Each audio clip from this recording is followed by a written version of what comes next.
Muy buenos días. Vamos a comenzar con el tema de hoy, es mallas adaptativas en SolidWorks. Se conocen como métodos de mallas adaptativas. Vamos a ver más adelante que es el método H y el método P. También se les conoce por ahí en el mundo de la simulación como mallas inteligentes, porque el procedimiento que desarrolla el algoritmo es un análisis de resultados. Entonces, anteriormente el, estos métodos tienen más de 10, 15 años. SolidWorks lo implementa desde el 2010. Entonces, anteriormente no tenía el término uh, fijo de inteligencia en los softwares. Entonces, ahorita ya se les puede decir o categorizar como mallas inteligentes, ¿no? Vamos a ver en qué consiste, pero primero vamos a ver algunas otras mallas, las que hemos estado trabajando en clase. Las vamos a ir viendo, tiempos de realización de mallas, número de elementos, para finalmente llegar a las mallas adaptativas y los resultados, análisis de los resultados con ellos. No nos vamos a enfocar en el análisis, en este caso es un análisis estático. No nos vamos a enfocar en cómo hicimos el análisis, es un análisis muy básico, pero vamos a ir viendo en esta situación la malla.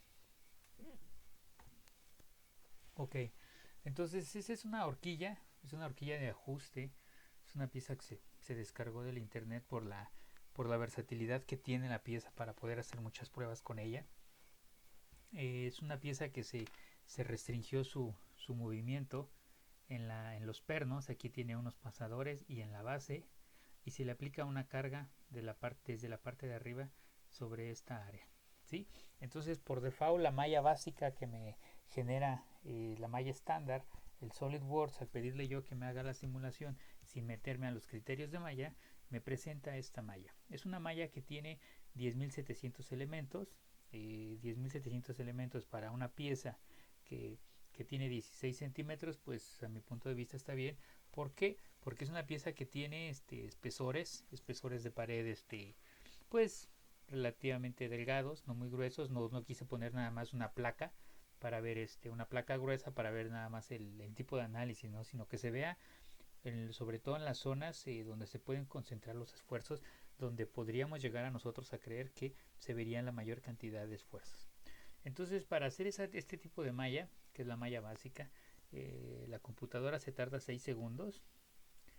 Esto es para hacer un relativo de cuando estamos haciendo ensambles o piezas muy grandes, para ir viendo los tiempos de mallado, ¿no? Ok, esta malla me arroja los siguientes resultados. Eh, Se observa que presenta un esfuerzo máximo de 41.8 megapascales en la zona del cuello. Se le aplicaron una fuerza de 1000 newtons aquí arriba, y presenta una concentración de esfuerzos en esta zona de aquí y en esta zona de acá. Se marca ligeramente aquí una mayor concentración de esfuerzos y en la parte de abajo, pero no dice más, ¿no? Sino se mantiene sobre 20, 12, entre 12 y 20 aproximadamente. Entonces se marca así, ¿no? Eh, Vamos a ver las demás simulaciones que nos arroja, ¿no? Posteriormente se realiza un mallado completamente fino al máximo de la pieza. Eh, Sobra decir que a nivel de ingeniería presentar una pieza mallada así, pues puede decir que el ingeniero o el encargado del proceso pues está desperdiciando recursos. A lo mejor es una pieza para una simulación muy pequeña y unos minutos más, unos minutos menos están bien o están mal, pero ahorita vamos a ver qué puede llegar a pasar. Si yo tengo un número muy grande de elementos, en este caso tengo 57.000 elementos contra los 10.700 que teníamos, estamos hablando de un número muy grande. Digo, podemos llegar a hacer la pieza todavía más grande, pero me puede generar un error. Sí, ahorita vamos a ver más adelante esa parte. Y esta malla me está tardando 12 segundos. Sí, la otra malla me había tardado 6 segundos. Estos son los resultados. ¿Sí? Podemos ver que el perfil en general es el mismo, pero tengo 43.9 megapascales contra 41.8. ¿Sí? Quiere decir que es 2 megapascales, 2 punto y cachito megapascales, es como el 5% de error, ¿sí? Entre uno y otro, ¿sí? Entonces vamos a empezar a ver esa parte, como el refinamiento máximo de la malla, y me está presentando las mismas zonas, ¿sí? A pesar de que hice una malla muy fina aquí, pues me sigue presentando las mismas zonas. Lógico que el tiempo de cómputo general se incrementó bastante, ¿sí? Si la malla se tarda el doble por quintuplicar el número de elementos, pues en este caso el resultado pues también se va a exceder en tiempo, ¿no? La siguiente, lo siguiente que tenemos que hacer es, ya una vez que yo tengo mi malla primaria, mi malla básica, que es burda, voy a regresarme a esta, aquí observo con esta las zonas críticas. Entonces ya lo habíamos comentado en clase, ¿no? Trabajar con esas zonas. Es recomendable primero siempre hacer una malla básica para ver cómo se va a comportar la pieza, dónde van a aparecer las zonas críticas y empezar a trabajar con el refinamiento de malla en las zonas críticas. Entonces lo siguiente es, voy a regresar a mi malla estándar y voy a aplicar un control de malla, un refinamiento de malla en las zonas críticas. Entonces para esta situación se hace un mallado fino en lo que es la periferia del cuello de la horquilla donde se está aplicando la cara, ¿no? Y se toma un criterio de un tamaño de elemento de 1.16 milímetros, es un tamaño muy fino, ¿sí? Entonces vamos a ver qué resultados nos arroja esta situación, ¿no? Entonces la malla se queda así, podemos ver que mantiene el tamaño de la malla uniforme que se había definido, se tarda 6 segundos y nomás se está incrementando el número de elementos en esta zona de aquí, ¿sí? Entonces estamos llegando a 16.500 elementos en esa zona. ¿Qué tengo de interesante en esto? Los resultados. Tengo 46.5 megapascales en esa zona. El margen de error respecto a la primera pieza ya es mayor, de 41.8 a 46.5 megapascales. Entonces ya estamos hablando más del 10% de error. 5 megapascales, entonces ya es bastante. Quiere decir que un refinamiento adecuado de la malla es necesario. Pero solamente hice el refinamiento de la malla en esta zona. No me fui a la parte de acá, ni a la parte de abajo, ni en algún otro lado. No vemos una pequeña marca verde por aquí así. Quiere decir que hay concentración de esfuerzos. A lo mejor en este momento no es prioritario analizar esa parte. Aún así, toda la pieza está pero muy exagerada dentro del límite elástico, ¿no? Ok. Podría yo dejar los resultados en esa situación, pero tendría que reducir tender a reducir la malla en estos puntos, porque mi análisis de mi malla me decía que pues había concentración aquí, ¿sí? Ok, todo esto me lleva tiempo. ¿Por qué? Porque tengo que estar jugando con el error, revisando la selección de las piezas, que sea correctamente aquí, a lo mejor en el interior de la pieza, no refiné la malla, todo eso. Entonces eso me lleva a que yo puedo dejar partes de la malla, de la pieza, con mallas no correctamente, ¿no? Entonces para eso pues el tiempo de un buen mallado pues se puede disparar. Sí, o sea, puedo llegar a decir que tengo mis resultados correctos, puedo llegar a mayor precisión en los resultados, pero el tiempo que yo voy a invertir en ese análisis pues va a ser mayor. Sí, y algunas veces necesitamos de cierta efectividad en el tiempo para poder presentar mejores resultados, ¿no? Entonces vamos a ver qué siguen con las mallas, ¿no? ¿Qué beneficio me da el objetivo de esta clase, que es las mallas adaptativas? Entonces los métodos adaptativos están más basados en la estimación de un error.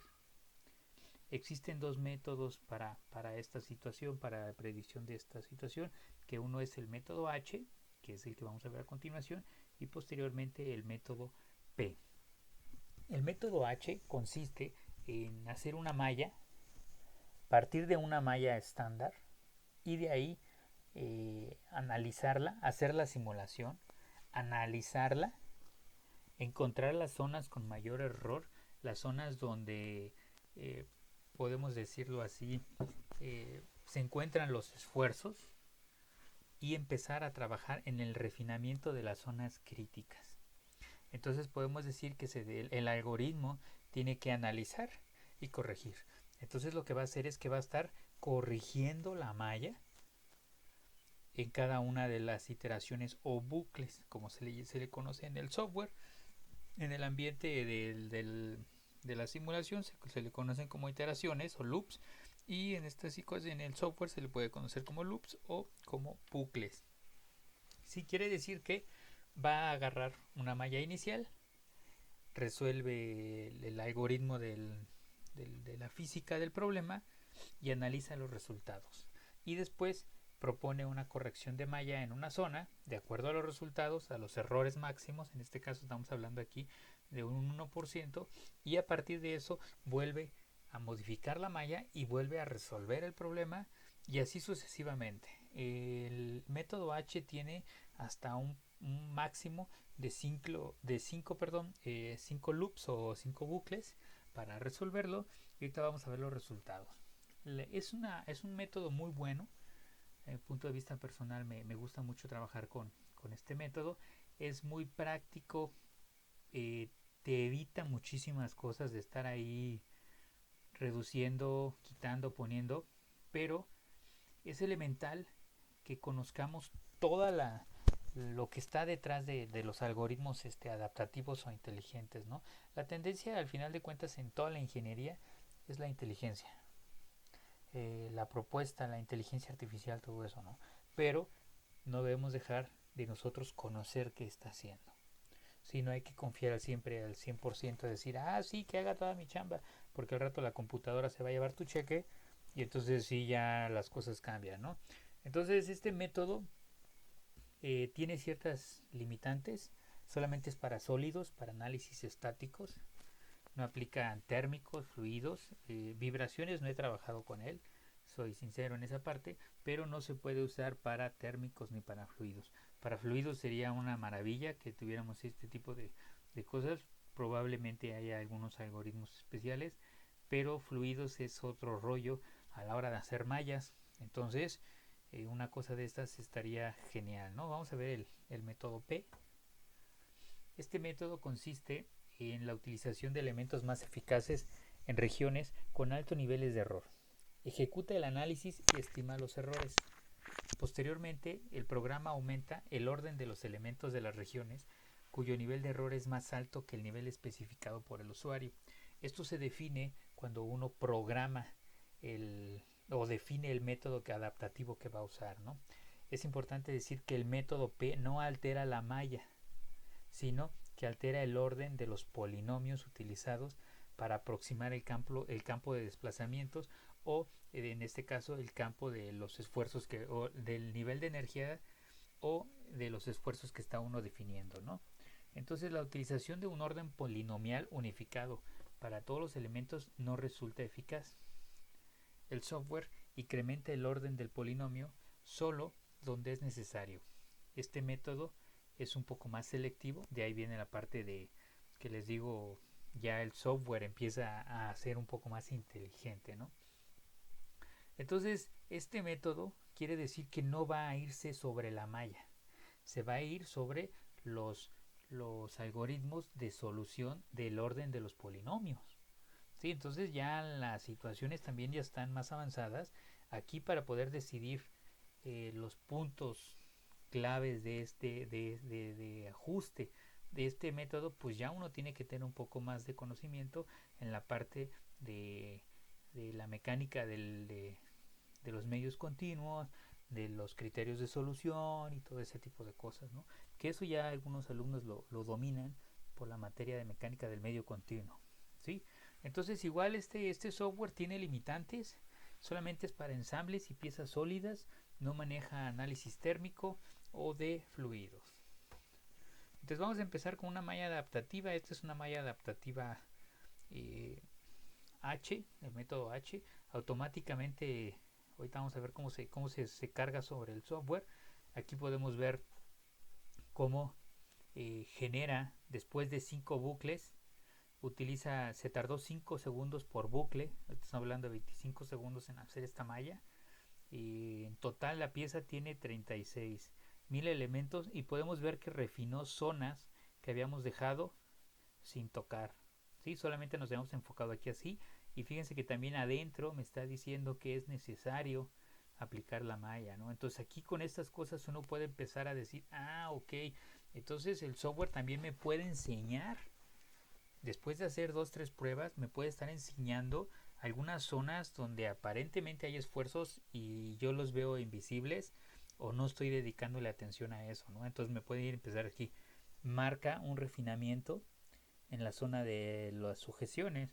Entonces quiere decir que si yo hubiera querido hacer esta malla del método manual, aplicando control de malla, hubiera tenido que aplicar un control de malla en el interior, donde aplico la fuerza, que eso debía haber sido desde un principio, en las restricciones, en la parte de donde haya coditos, zonas de concentración, todo eso. Entonces eso me hubiera llevado bastante tiempo. Contra 25 segundos que se tardó la computadora, pues probablemente en un futuro estemos repartiendo un porcentaje del cheque con la computadora, ¿no? Entonces vamos a ver los resultados. Vean igual otra vez la parte de acá abajo, el refinamiento de malla, y me está marcando 46.5 megapascales.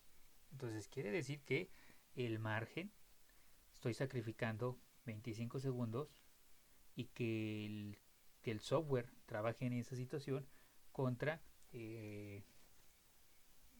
aquí los resultados podemos decir que son los mismos, pero estamos viendo la parte de tiempo ejecución, y pues que yo no había en las mallas anteriores no se había trabajado en esta parte ni en el interior de la pieza, ¿no?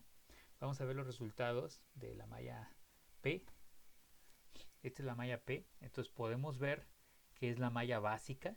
Yo no trabajé con la modificación de la malla, pusimos la malla básica y trabaja sobre la malla básica. Igual presenta las concentraciones de esfuerzos en esta zona, en estas zonas y al interior, ¿sí?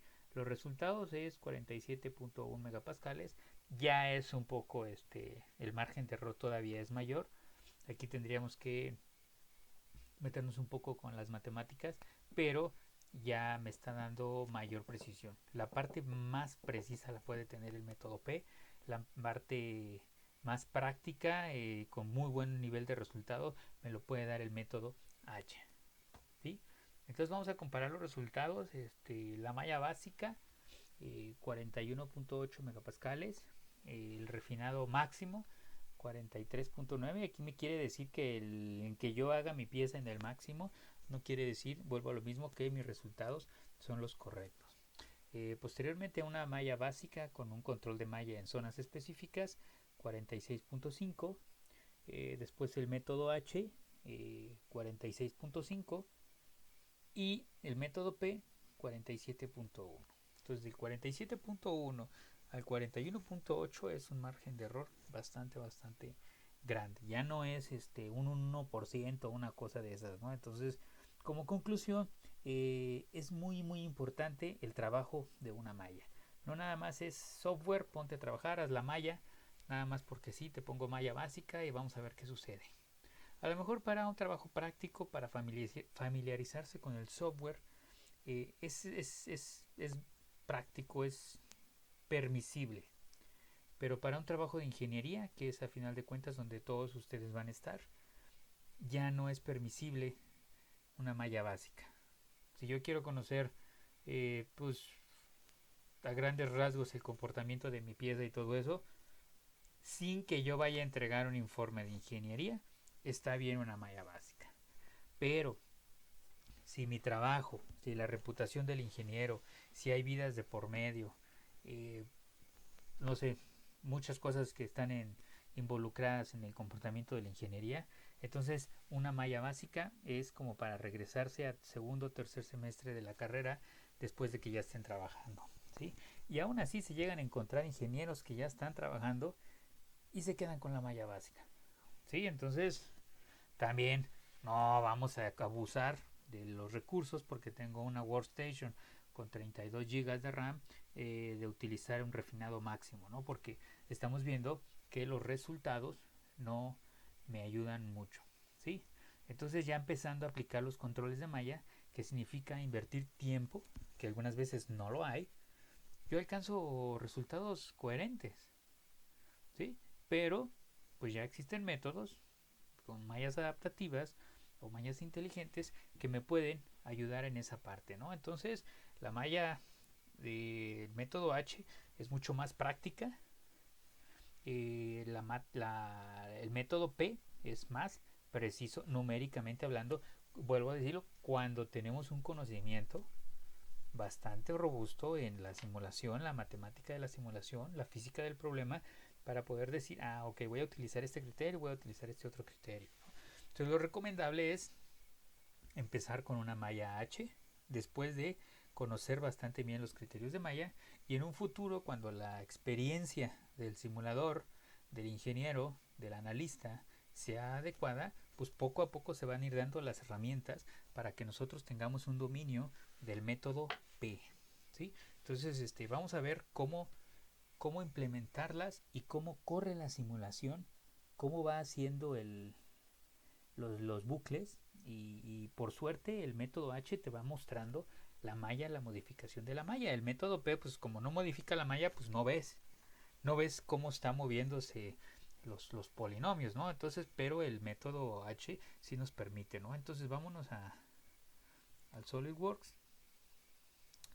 Aquí yo tengo mi pieza lista, tengo mi malla básica. Entonces, aquí yo no voy a encontrar los métodos adaptativos aquí. Si yo le doy aquí malla, no encuentro nada sobre los métodos adaptativos. Para generar un método adaptativo, me voy aquí al árbol de análisis, le doy análisis y le doy en propiedades.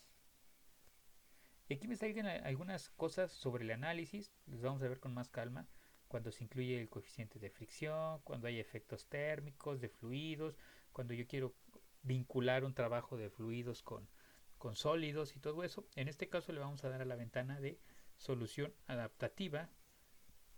Y aquí me está presentando los dos métodos. Normalmente viene así, como ningún método por default. Yo puedo activar el método H, se activa la parte de arriba, activo el método P y se activa la parte de abajo. Entonces en el método H, nivel de precisión lo vamos a dejar en 98-99%. El balance de presión lo vamos a dejar en medio, lo podemos mover un poco más. Y le vamos a decir que el número de bucles normal viene por default, viene 3 o 4, le vamos a dar 5. Y le vamos a dar aquí que aplicación de grosor de malla, que empiece desde una malla muy gruesa. Yo podría empezar desde una malla muy fina, pero probablemente me vaya a dejar la pieza con un porcentaje de elementos finos y no quiero eso. Entonces lo más grueso que pueda empezar, y de ahí las zonas que no son críticas, que me las deje con una malla fina, ¿sí? Entonces le voy a dar a aceptar. Posteriormente me vengo a la malla, le doy crear malla, y aquí, que viene por default, siempre la malla aquí, le voy a decir que la haga lo más gruesa posible. Esto es de que donde se pueda me deje los elementos más gruesos, porque hay zonas en donde no es necesaria esa parte, no es necesaria que yo tenga una malla fina en determinados puntos. Y le voy a dar OK. OK, me va a presentar ahorita mi malla gruesa. Esta es la malla con la cual va a partir el software. Ahorita por las condiciones del software me voy a mover tantito para acá la pieza, porque ahorita que empiece a hacer los loops vamos a ir viendo las modificaciones que va a presentar. ¿Sale? Entonces le voy a decir ejecutar estudio automáticamente vamos a ir viendo qué está haciendo aquí. Método H, 1 de 5, resolvió la malla, el primer método, fíjense que se tardó un poquito, y empieza a marcar aquí. Segundo método, bucle 2 de 5, va automáticamente a corregir la malla. Esto es lo que quiero que vean, cómo automáticamente va refinando la malla en ciertos puntos. Ya empezó el bucle 3. Entrega los resultados, analiza los resultados y dice, ok, seguimos refinando hasta llegar a determinados criterios o bucles. En este caso le pedimos que el número máximo sea 5 y hasta que no llegue a 5 se va a parar. Entonces sigue refinando y empiezan a verse zonas, estas partes de aquí, esta parte de acá, la parte de acá, que dicen, ok, es necesario en estas zonas críticas y en el interior. En este último bucle se tardó un poco más, sigue analizando. Aquí como ya es la malla, la está haciendo más fina, más fina, más fina, pues por ende se va a ir tardando más y más y más. Entonces podemos decir que en promedio se tardó 24, 25 minutos en hacer todo el procedimiento, ¿no? Aquí están los resultados que me arroja. 46.5, que es el que teníamos. Y pues bueno, ya lo demás es trabajar con eso, ver la práctica. Aquí el software me presenta los puntos críticos que no se enmarcaron en un inicio. Y como método didáctico, pues es bastante bueno porque te empieza a enseñar. No hay una metodología, no hay una filosofía de ingeniería que te diga, mira, la malla se tiene que hacer así. Siempre que tengas una curva le tienes que dar tanto de malla. No lo hay. Eso te lo va a dar la experiencia. Probablemente algún ingeniero con el que estés trabajando te vaya a decir, aquí siempre maneja estos errores, en esta empresa trabajamos estos criterios, en esta empresa manejamos esto, lo otro, ¿no? Entonces eso solamente te lo va a dar la experiencia y la práctica. Entonces este método te puede ayudar a orientarte sobre, mira, el tamaño de los elementos acá abajo. Pues, no es necesario tener una malla muy fina aquí, o sea, el tamaño de los elementos aquí. ¿Por qué? Porque aquí el área se ensancha. Aquí esta parte del área se ensancha. Tengo elementos muy grandes a pesar de que tengo concentración de esfuerzos, ¿no? Pero no es necesario. ¿Sí? Entonces esa es la importancia de esta situación. Aquí tengo el otro análisis. Este sí es un poquito más tardado. Este no hace automáticamente nada cuando yo le dé correr. Igual parte de una malla. En este caso, crear malla. Vamos a decirle que sí. Y la vamos a dejar en la malla básica. La podemos refinar, pero los recursos de la computadora ahí sí se disparan. El nivel ya de inteligencia aquí ya de cálculo ya se me dispara mucho, entonces la vamos a dejar aquí en medio. Va a tardarse su requerido tiempo, ¿no? Porque ya... Ok, y igual vamos a irnos acá, análisis estático, sobre el árbol, propiedades, solución adaptativa, método P, y aquí por default viene con desplazamientos. Podemos escoger tensiones de von Mises o podemos escoger esto es para definir los criterios del orden y los errores. Entonces le vamos a escoger tensión de von Mises y le vamos a dejar en el 1% y le vamos a mover al número máximo de bucles. Nada más te maneja 4 bucles, ¿sí? Le vamos a dar a aceptar y entonces ahora sí ya podemos decirle ejecutar el estudio.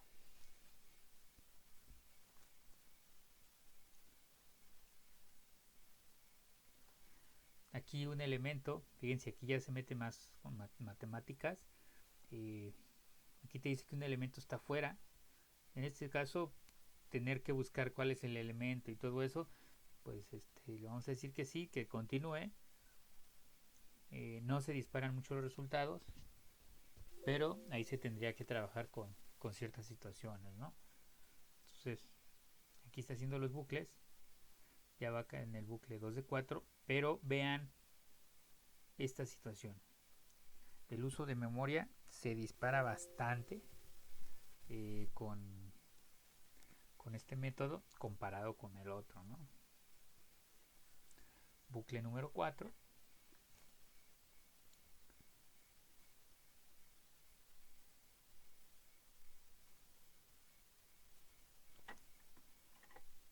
Número 3, perdón, y ahí vean el tiempo. De repente la malla se dispara bastante, ¿no? Y probablemente por ahí una maquinita, pues más de alguna maquinita vaya a tener problemas, ¿no? Entonces, podemos ver aquí el valor que había alcanzado en las gráficas que les había presentado, pues que no cambia, ¿no? La malla la dejó igual.